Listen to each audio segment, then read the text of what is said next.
Did you know that the more present you get, the less karmic baggage you have? Yes, I'm going to show you how. What does it mean to be present? And what does the eternal now have to do with any of this? And how is it even possible that we are all living in an eternal now when there is a past, there is a future? At least that's what we've been brought up to think, or that's how we've been wired to live. And we have clocks, we have years, we have days, we have months. We have measurement of time. So then how on earth can we say that there is an eternal now in which everything exists all of the time, and it's just a matter of us matching to a particular frequency to experience whatever it is that we want to experience, and then fetch it from the field of consciousness? What exactly does that mean? And karma, I mean, what is that? What is that in the field of consciousness? So I'm just going to explain that to you. Bear with me and make sure you watch to the end. Like it, save it, and follow for more. Let's work on this together. Whatever it is that has happened to you already that you're aware of. Say, let's talk about something that has happened yesterday, or even something that happened just 2 hours ago. Okay? Now think about that. Have you brought it to your mind? It's now in the fore of your mind. Okay? Now set that on one side, and now think about a meeting or anything, gardening or whatever you have planned for tomorrow. Now just think about it. Now you've brought it again to the fore of your mind. Now where are you right now? What are you doing right now? Watching this. Okay. How has thinking about what happened yesterday or thinking about what happened tomorrow meant that it is existing? What is making that which happened yesterday exist for us? Because it's not really existing until we think about it. But even when we think about it, is it existing or is it just in our mind? It's just in our mind, because existing and us experiencing existence can only take place right now. So right now, is what happened yesterday or 2 hours ago happening right now? No.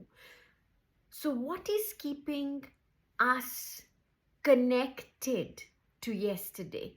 Again, stay with me. What is connecting us to yesterday? Think about it. What is connecting us to yesterday is our memory, right?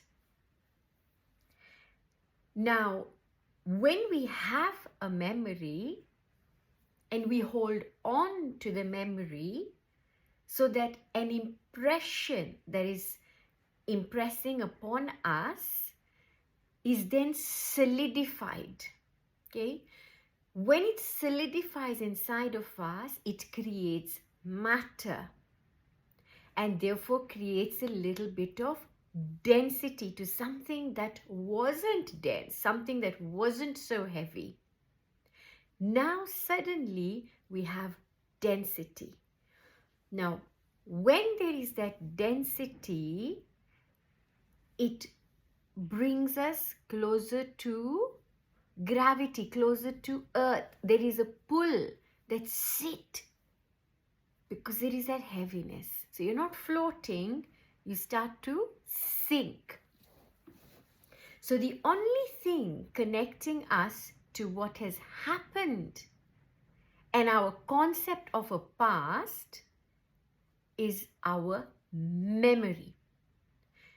Can we then say that the only way for us to experience everything as it is happening in real time, so in the eternal now, where everything is already existing, is to be without impression. So that like a wave, no particles, like a wave, you're simply experiencing everything as it happens. As opposed to you either wanting to call something to you as an experience you want to have in the future, or something that you're calling to you as an experience that you've had in your past. Because whatever you've experienced in your past, you're going to then create a belief system out of that, leading to a thought pattern, right? Leading to a paradigm about what you then expect next to experience. So in order for us to unfold what we are about to experience, and what we're about to experience means whatever we are experiencing right now is for us to release the density so that that memory can be wiped. So there's no memory. Now, this is what brings me to the next point. And most of you, once you've experienced a spiritual awakening and a profound experience, so that there's been an incredible shift in consciousness, so that you're now vibrating at a higher frequency and there's a lightness in being, right?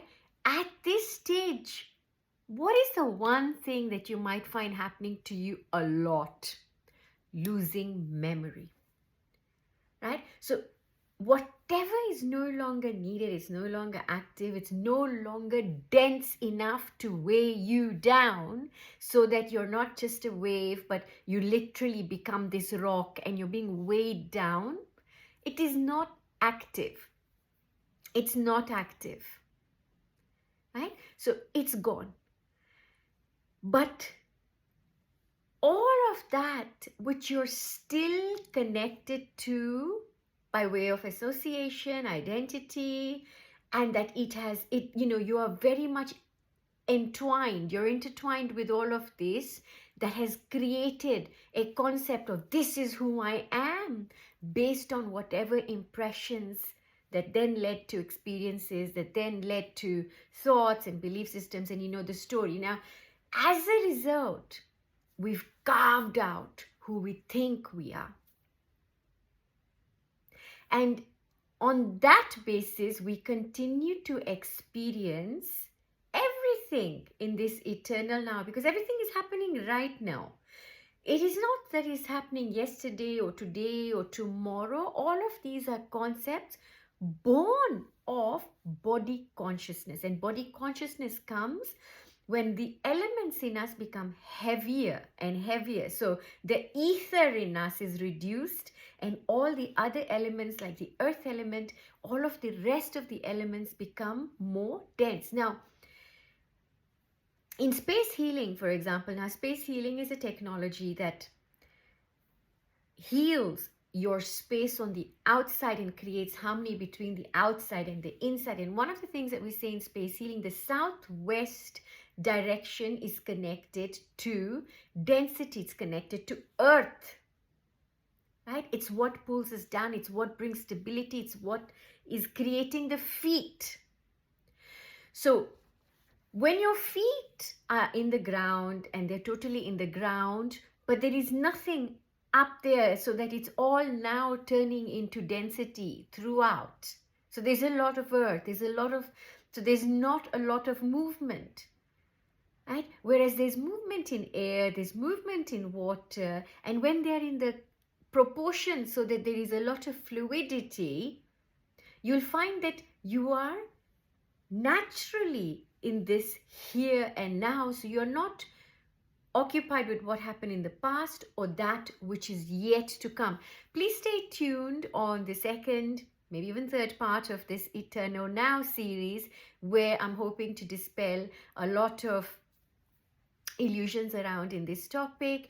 As ever, lots and lots of love. Don't forget to like, share, follow, and thank you for being here.